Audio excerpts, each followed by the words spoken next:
శ్రీకృష్ణుడు దగ్గర ఉండి అర్జునుడిని ఓదార్చి ధర్మరాజును కూడా ఓదార్చి ఇద్దరికీ సంధి చేసి ఒక గొప్ప మాట చెబుతాడు. అబ్బాయి, సంక్షోభం వచ్చినప్పుడు చాలా జాగ్రత్తగా ఆలోచించాలయ్యా. అందుకని అలా కాదు, నువ్వు మీ అన్నగారిని చంపుతానన్నావు కాబట్టి పరనింద పరహత్యతో సమానం, ధర్మరాజుని నిందించమంటాడు కాశీని.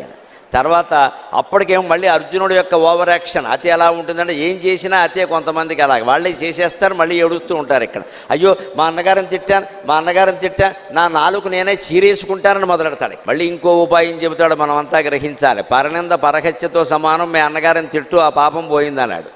ఇప్పుడు నిన్ను నువ్వు హత్య చేసుకుంటానంటున్నా కూడా ఓ పని, ఆత్మస్థుతి ఆత్మహత్యతో సమానం, ఆ పని చేసుకుంటా. నిన్ను నువ్వు పొగుడుకున్నావంటే నిన్ను నువ్వు చంపుకున్నట్టే.